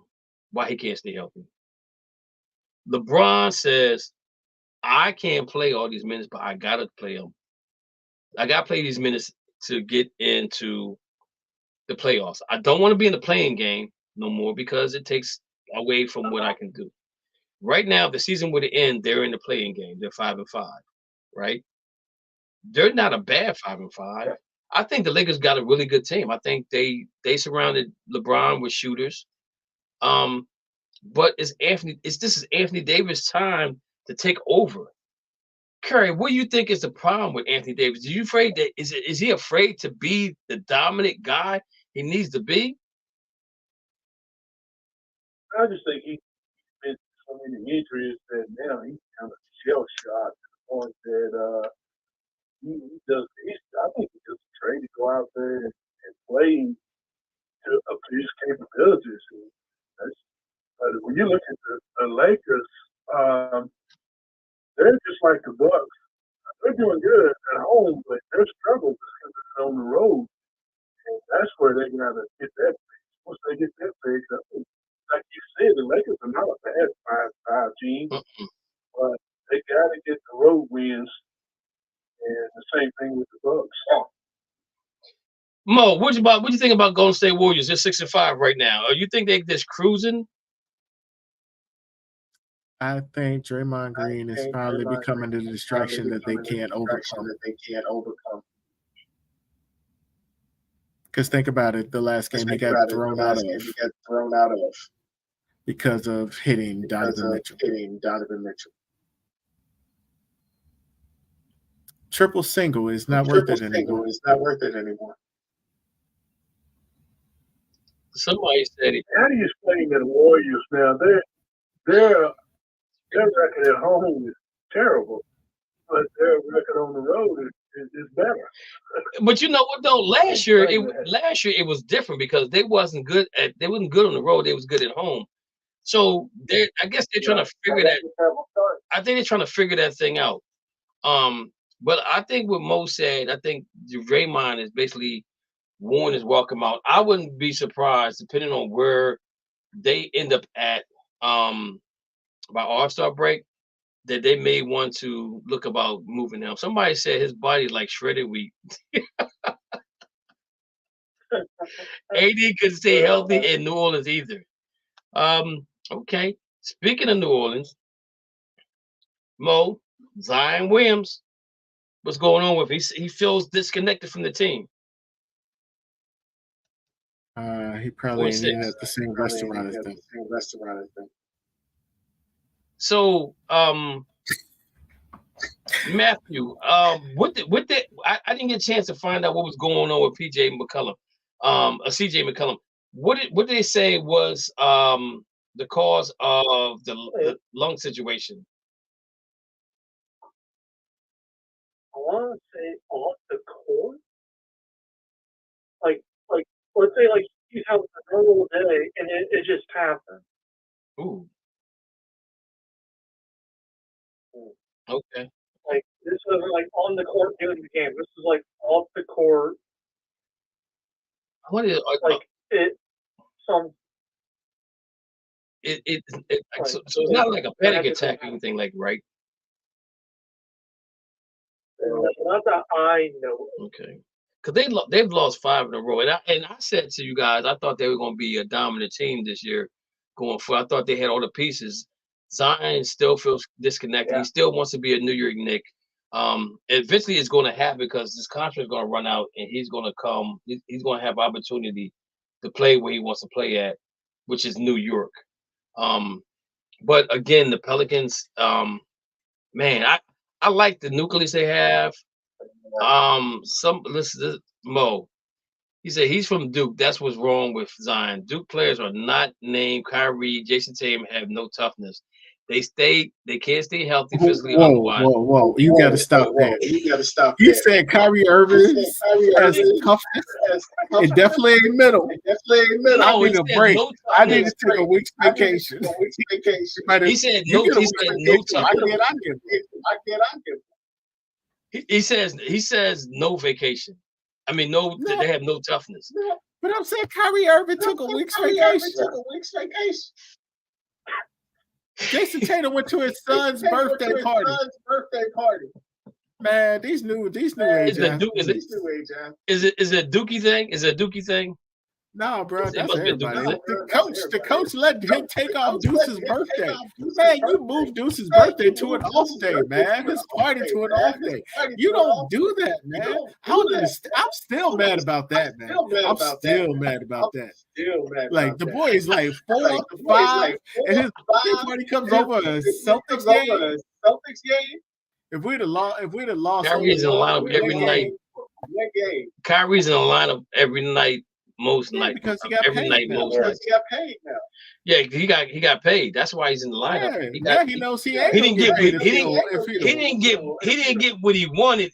He got what they gave him because he was looking for more money, and there was no takers out there. Duke is trash.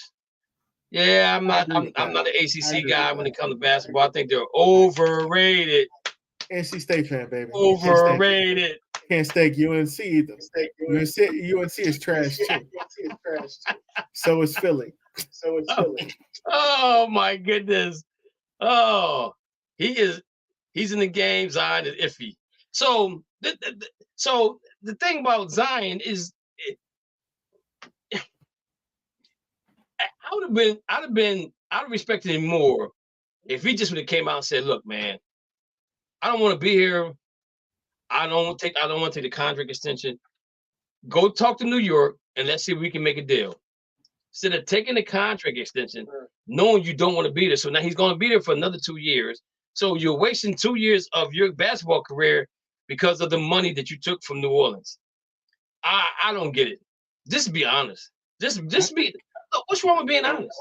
I think he's just J.R. Smith. I think Russell, the NBA. Wait a minute, Mo. What'd you say, Matthew? I believe Zion is put Marcus Russell.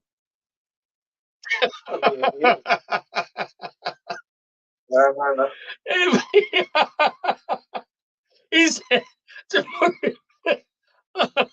what? Well, DeMarcus was in Oakland, so what was he eating in Oakland? I mean, because down south in the woods, you got that. I think they go play similar. Like, eat all food. They're running it down the weed like still. Oh my goodness. I respect him more if he would have said, "Look, man, I'm soft. I went to Duke. My feelings are tender. I'm going to cry and sit if you keep me here." Who is this? Mo, who is this? I think it's still Rich Davis.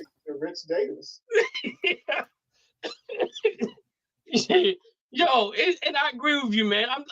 I'm like, yo, and see, this is how, and this goes back.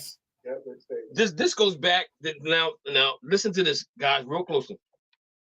This goes back to why Anthony Davis is in LA right now, because the draft pick that the Lakers got should have went to the New York Knicks, which would have drafted Zion to go there. Instead, they get that draft pick, so they take that draft pick, sends it to New Orleans, all right, so they can send Anthony Davis to LA.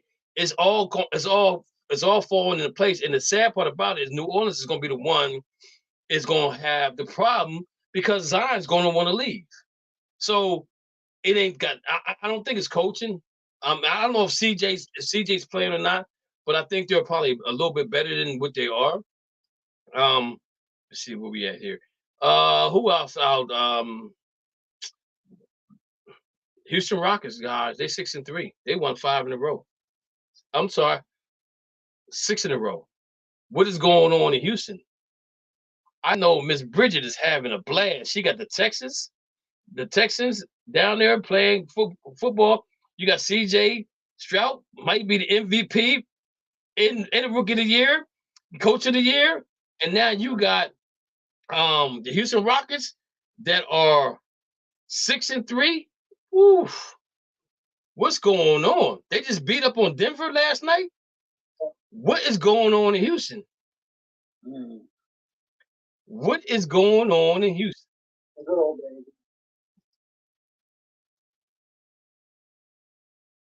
The number is in the screen coming up on you. It said 512-543-4662. So is it Ayu Udoka, Mo, or is it that they just got a good team down there? Or is this or just young? The season Ami has put some different. He's putting a different mindset in those young players. So I still think Houston ain't. I don't know about Houston though. But we need to go back to Zion. Zion's sitting off for personal reasons, man. Man, what is personal reason now? Is that I ate too much crawfish and my stomach hurt? Is it my leg? My leg got gravy pouring out. Oh man. Is it? I was gonna come to the game today, but then I got high.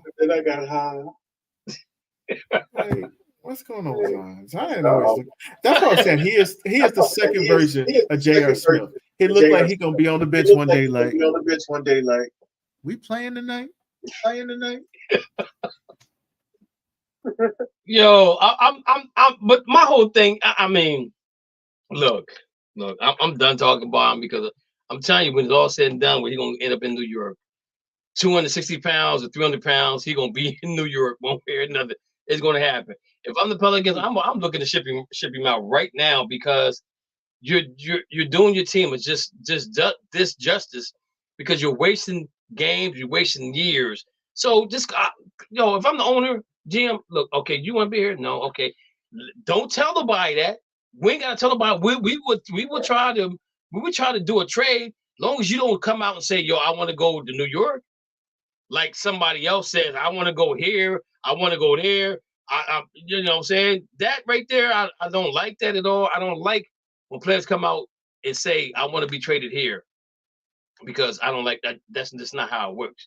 But Zion, I would sit down with Zion and say, okay, I would go to New York and say, look here, he wants to come to what you got for me. What can you afford to give me for this guy? It's just that simple. It's just that simple. The way he's going to go, the way he's going to New York, it won't be a two-team trade. I believe, and you can use this for Russell Wilson to Milwaukee. That third team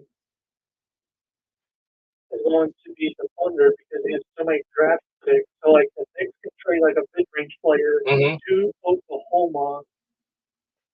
Oklahoma can trade a pick or two to New Orleans, and then Zion goes to New York. Okay, and don't now. I think the concept of Embiid leaving to go to New York too. I think that's been squashed right now. Because like I said, Maxi's playing really good basketball for them right now. Minnesota 7-2, impressive. They said the two bigs couldn't get it done, and they're looking really good. Dallas is 8-2. They said Kyrie and them guys couldn't get it done. They're looking really good right now. In the East, you got Philadelphia 8-1. Like I said, they're playing great basketball. Miami Heat are 6-4. Pacers are 6-4. Hawks are 5-4. Orlando Magic are 5-4. I did say I thought Orlando would be a good team. We got somebody from Harrisburg on the line. Who's that we have? Rich Davis. All right, Rich Davis, how you doing? Not bad. Okay. So we got Rich on the line with us. Rich, we talking some NBA right now. What's your thoughts on shucky ducky? Let's look at Cleveland Cavaliers. Let's talk about Cleveland Cavaliers for a minute because there's rumors that Donovan Mitchell may end up asking to go somewhere else because he didn't. I think he has a contract extension he could sign, but they haven't signed it yet. But there's thoughts that he might end up leaving and still maybe end up in New York. What's your thoughts on Donovan Mitchell in Cleveland, who's spent some money in the offseason? They got the sharpshooter from Miami. It doesn't seem like it's working right now, even though, it's still young. The season's still young. What's your thoughts on Cleveland Cavaliers? Well, I think Cleveland Cavaliers are going to be probably the top 4 seed. I think they're going higher than 4. They're going to be a good team down the road, down the stretch. Do you think Donovan stays? I think he's still good to lead, but he could if he wants to put the market. Okay. I don't see what he gained by going to New York. Like, still as is, Cleveland will give you problems. they're not going to win the championship this year, but he wears New York if he goes there. So, so let me ask you a question. He goes to New York. How better do that make that team? Because if he goes to the free agent, the only thing they can hope for is to do a sign and trade. If not, he leaves Cleveland high and dry because Cleveland gave up a lot to get him. So, which I call the LeBron the LeBron method. You just leave and don't give them nothing. They get a fistful of dollars and that's it. You don't get no draft pick, no nothing. So that would be my only issue if he were to leave. If he were to leave Cleveland, and sometimes money makes the world go round, and you give him a big paycheck, he might want to stay there. But something's just not. Go ahead. I just don't. Cleveland really ain't the team that's going to spend the bag like that. Though. Okay. And that's the only downfall to the Cavaliers. Like it's on LeBron, but like for real, they don't have big players, superstars like that. Okay. Donovan would be it. I don't know if he's a $50 million man though. Okay, and see that's the question that the team had to ask yourself, because if you had the Cleveland Cavaliers and they came out of nowhere last year, everybody knew they was going to be decent, but when they came up across the Knicks last year, the Knicks thrashed them in the playoffs. So again, but they went out and spent some money free agents wise. So we're gonna see how this thing turns out. The Bulls. Let's talk about the Bulls real quick. Mo, when do the Bulls blow this thing up? Now, because they're not going anywhere. I think they're trying to give DeRozan a chance though to get the scoring thing. Whatever he is, he's close to some scoring record right now. But they should have traded. They should have traded. Zach already. So let me ask you guys something. The Bulls are probably in the situation they're in right now because they don't have a pure point guard, which they would have at Alonzo Ball. We saw how well they played with Alonzo Ball when he was there. He goes down, okay? He's been out going on 2 years. How do you not, as a team, address that issue in free agency? How do your team not address that issue through drafting another point guard? I'm really confused on what the Bulls are doing. And at some point in time, you got all this money invested in all these guys, but you're not winning the big games. Anybody care to talk? Anybody care to speak up on that? I'd love to. Go ahead. This is Rich because I'm a Bulls fan. Okay. I can understand why they weren't in on Jrue Holiday when he was available. I mean, if James is a big player, but like I'd sooner get Zach LaVine. What's the hard to run for Jrue Holiday? I can get scoring from somewhere else. It might not be as much, but DeMar DeRozan's shown that he can put up 30 points a game. I don't need that every night. I can get 28, 26, I'll take it, whatever I can get. But Holiday is important because at defense at the top is what they're missing. And like in holding on to Patrick Williams for whatever reason, he's playing for $20 million a year. I think $20 million a year over 2,000 years. Right. So I'm looking at Chicago's depth chart right here. You got Kobe White, Zach LaVine, DeMar DeRozan, Torrey Craig, and Nikolai. Torrey Craig, who is he? Never heard of him. Well, He used to play for Denver and also Phoenix. With the NBA Finals. Oh, he was with Denver? No, he was with Phoenix. He He's with Denver too. He played for Denver as well. They got y'all got Andre Drummond. I thought he was done for. Man, I'm looking at. So what's wrong with what's wrong with Caruso? Is he out for what did he do? I didn't even know he was out. They got him out. You know. It was just this game for a toe. Like these guys are brittle and as a team because they don't have defense. Nobody wants to play any defense. I trade Vucevic. Get rid of Vooch. He's a beast. He's a big man that can shoot and rebound. So Russo is out due to a left toe injury.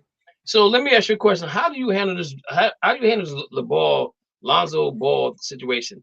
And I'm gonna say this. I know you got hit with. I think you guys got hit with tampering when it came to him, but I don't agree with it because you tried to trade for him the year before he got there during the All-Star break. So there was some interest during the time period that you wanted him. So I don't understand why y'all got hit with tampering, or they said they brought the tampering conversation up at the end of the season. But man, you guys owe him $20 million. That's a lot of money for a guy who ain't played 2 years. That's a lot of bread, man. Bread. I mean, yeah, that's a lot of bread for that dude. Okay, all right. Well, I hit on something that was near and dear to you. Matthew, who's your basketball team? Oh, until the Supersonics come back.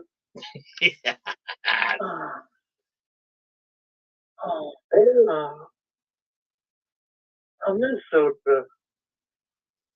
Who you say? Minnesota. Okay. Curry, you got a basketball team?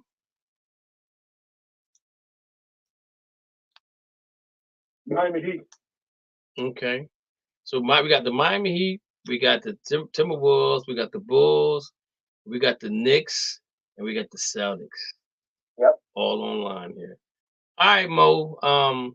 We got like 8 minutes left. I'm gonna let you talk about the Celtics, what you like and what you don't like right now.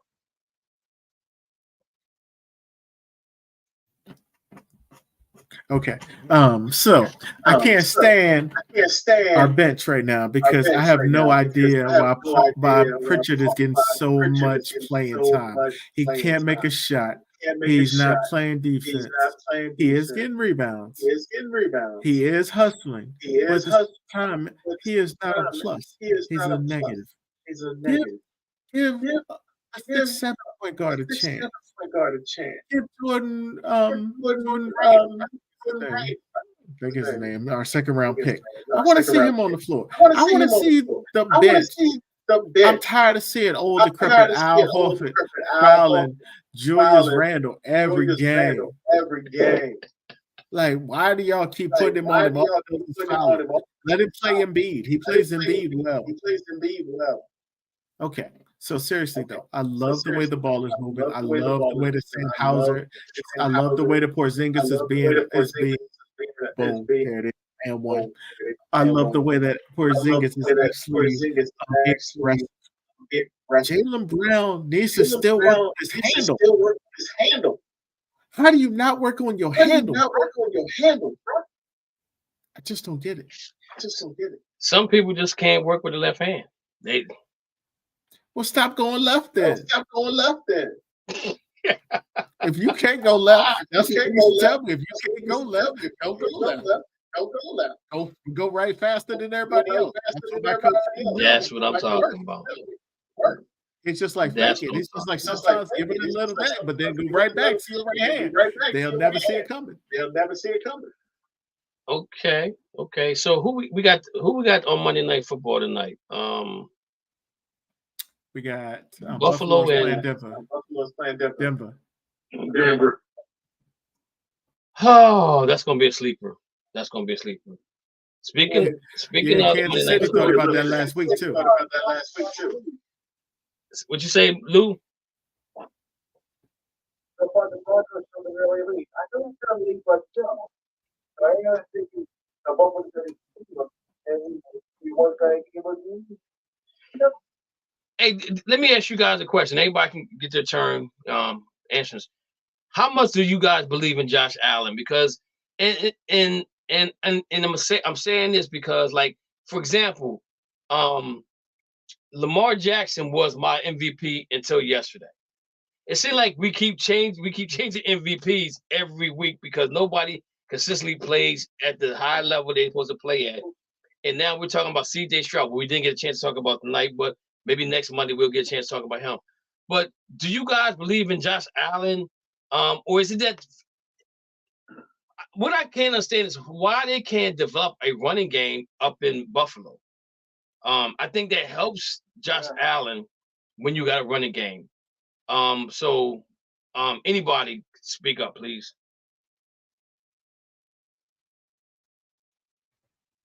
I'll go. Yeah, I'll go with you. Go ahead, Luke. That's Matthew. Go ahead, Matthew. Yeah, I believe in Josh Allen. Like, if I were a straight Bills fan, I would say I still believe in him. Like, there is potential for what they can do. It's just, I believe that the coaching staff that they have, that they're more focused with the throw than they are with the run. Despite how good of an old line that team has, despite the record right now. Like, there is potential. They're just not using that chemistry to push it in, to use the run more instead of giving a break on the throw. Okay. Curry? I actually do believe in Josh Allen. I think he is really missing Brian Daboll, the Giants head coach, which was his offensive coordinator, but he was putting up stupid stats. But I think as Ken Dorsey has took over as offensive coordinator, he took a step back, and he's got to get somebody in there that can, get the best out of him again, like Brian Daboll did. But personally, I like what I'm seeing. I hope they lose every game. Because, I can't stand Josh Allen, and I can't stand Buffalo Bills, but I've got to give the devil his due. All right, Mo. I believe in Josh Allen. I believe he would throw a pick right at the perfect time in crunch time. The problem is he thinks he's better than he is because everybody's hyped up his head to say that you are a great quarterback. But the problem is he's not clutch. He's had one clutch game, which was against Kansas City, but they kept going back and forth, but Kansas City had the ball the last time. They get a clutch defense. And I know it is because of the run game. That's why they brought in Leonard Fournette to actually try to improve it with that. But at the same time, Josh Allen, if you are elite, you need to step up and stop throwing picks in the fourth quarter.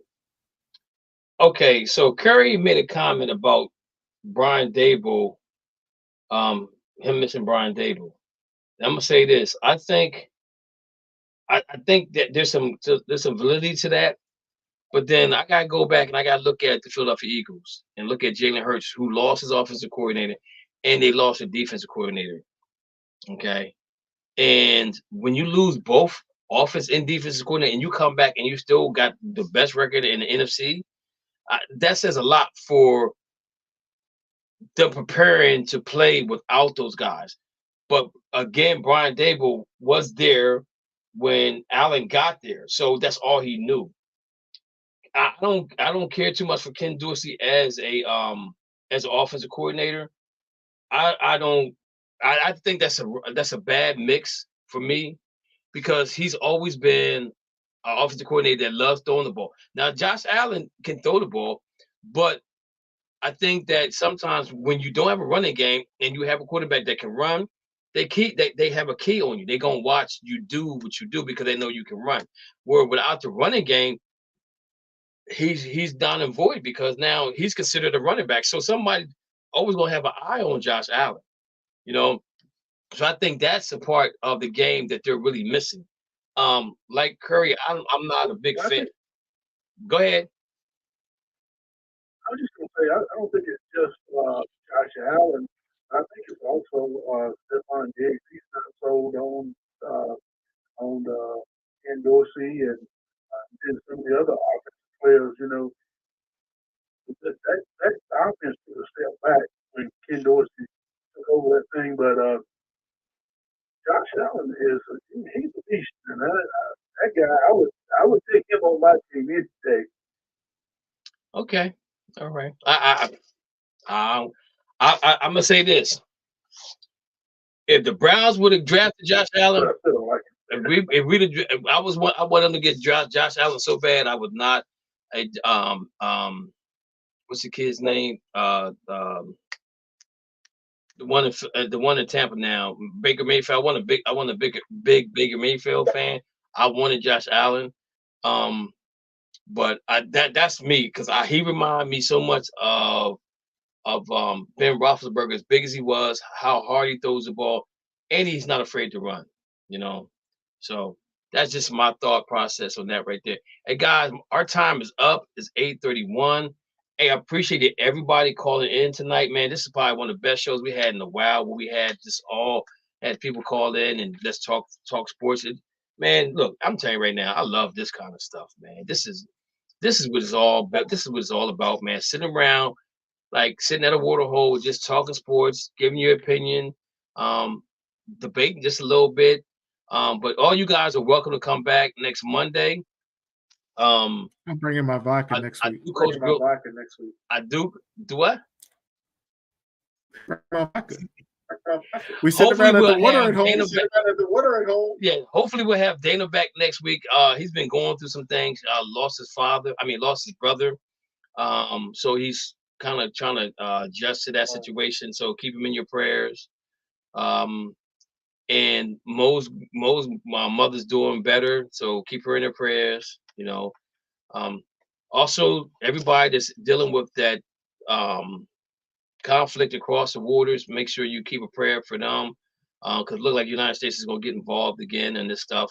And you know, I know we're good Samaritans, and we do because where else can you live in a country where you can talk about the president, call him an orange guy, and not get your tongue cut out or get your fingers cut off or anything like you got yours.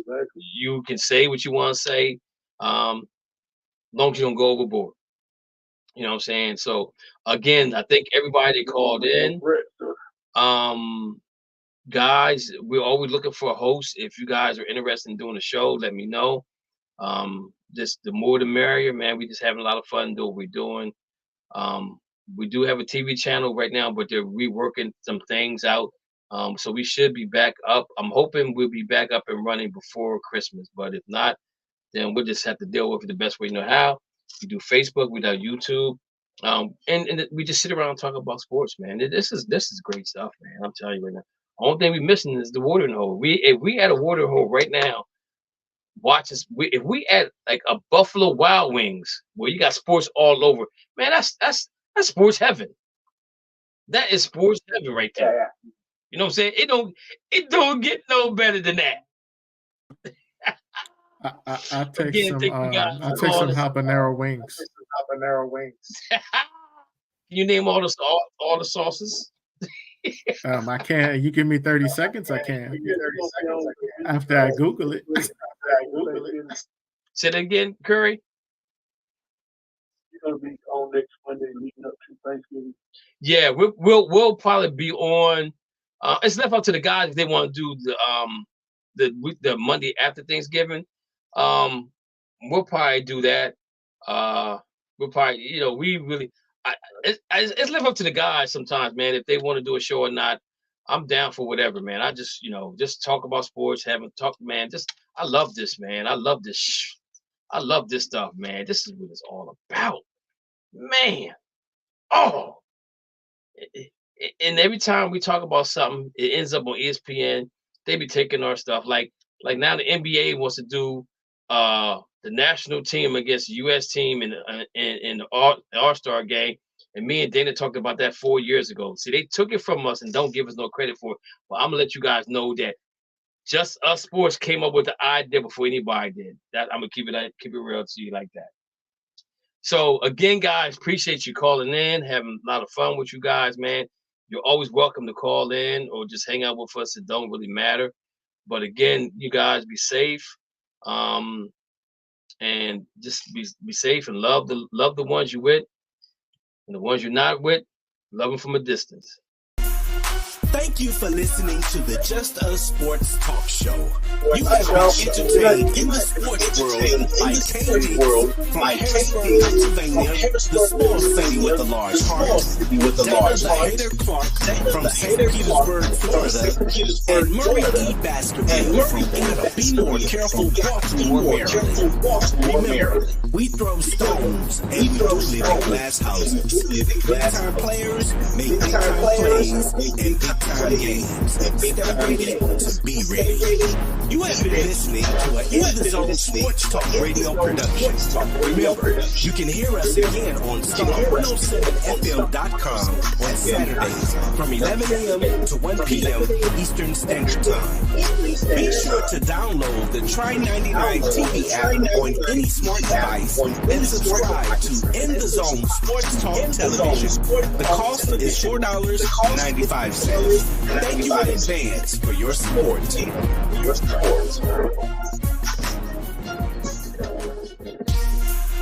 Thank you for listening